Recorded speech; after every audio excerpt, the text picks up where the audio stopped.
You say to someone, why are you feeling this way? What's wrong with you today? And they say, I am this way because of that person, because of that circumstance. What they're really saying is, that person or circumstance is actually controlling my feelings and controlling my thoughts. Well, anything that's controlling my feelings and my thoughts, I'm victim to, right? So it makes sense then that when things are good, you feel good, and when things are bad, you feel bad, right? So when you start changing the way you think and feel, and it starts producing outcomes in your life, you're going to believe you're the creator of your life and less of the victim of your life. And the hardest part about all of this is just making the time to do it. If you're not even peaceful, there is nothing in your life that you can do in a worthwhile way. To be peaceful essentially means this, that you're not messing your mind. To be peaceful means that your system is at ease. You know how to conduct your mind, you know how to conduct your emotions, your body and your energies. You are peaceful. If you change the picture in your mind, you change the chemistry, you change the fate. So I'll give an example. If I have a picture of love in my mind, the brain releases complementary chemistry, dopamine, pleasure, oxytocin, bond with your loved one, growth hormone, which does exactly what it says. It enhances your growth, and that's why when people fall in love, the chemistry of the brain going into the blood, the culture medium, enhances vitality. People glow when they fall in love. People are healthy when they fall in love. That's just not an accident, it's the chemistry of your culture medium. But now I say, but wait, what if I have a picture of fear? I go, oh, well, love chemistry doesn't come out when fear is in the picture. The brain releases stress hormones and factors that affect the immune system and growth of the system. And I go, oh my goodness. I say, why is it relevant? Changing my thought changes my chemistry. The chemistry adjusts my biology. So if I can control my thoughts, I can control the chemistry, and therefore I control the biology. So all possibilities already exist. You don't have to create the possibility. In fact, all you have to do is become aware that it exists. The moment you do that, you're changing the thought and you're producing a different frequency. Now, if the person is astute enough to feel the frequency of the thought in the quantum and not wait for the experience to happen, but the thought of abundance would produce the feeling of abundance. Tell guilt, shame, the past, I've changed my mind. I'm not living condemned. Listening to the accusing voices, I'm forgiven, I'm redeemed, restored, my future is bright. Tell lack, struggle, not having enough, I've changed my mind. That is not my destiny. I will lend and not borrow. What I touch will prosper and succeed. Abundance, overflow, increase is coming my way. Train your mind. Train your mind not to focus on the problem and make it bigger, but focus on the solution to solve it. Stay positive, stay focused, and most importantly, stay strong. The way we've been using our thoughts are not necessarily productive. As a matter of fact, sometimes our investments of our thoughts are actually counterproductive because our thoughts create a reality that we then have to overcome. So basically it says that we must start to become aware of our thoughts. And why is this important? Because thoughts represent units of energy. Every time you have a thought, you use energy. Why this becomes relevant is, if I give you a checkbook for your bank account, you don't go down the street and just write checks to people like, oh, hey, you're a nice looking guy, here's 10 bucks for you, and oh, here, little girl, go out and buy yourself a little car, here's $1,000 for you. And you don't give away your money. Why? Because giving away your money is giving away your life. So basically, you become very frugal when you have a checkbook in your hand.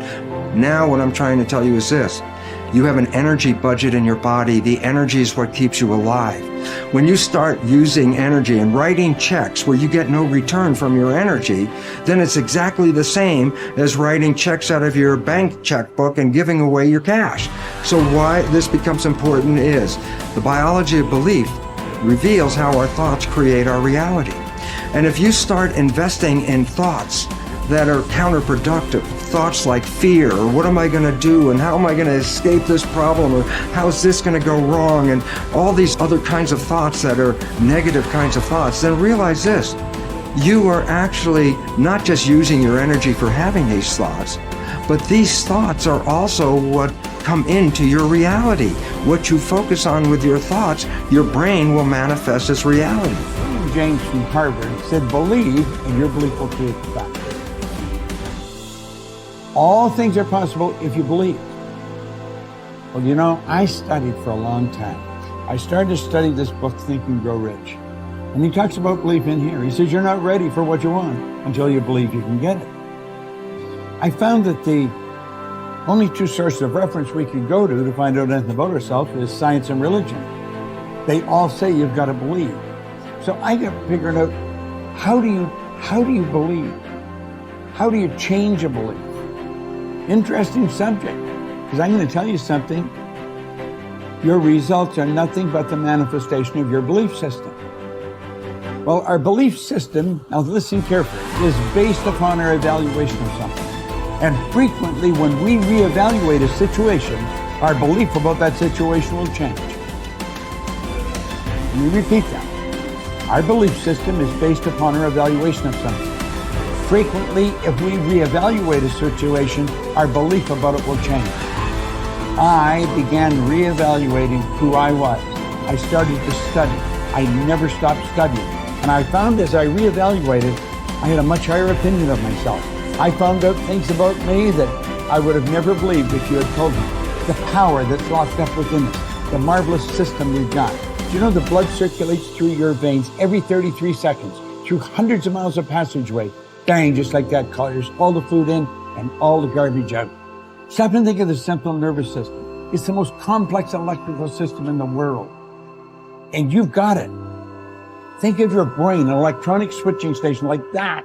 You can change the vibration of yourself and everything around you. You have awesome powers, and it's all based on what you believe about you.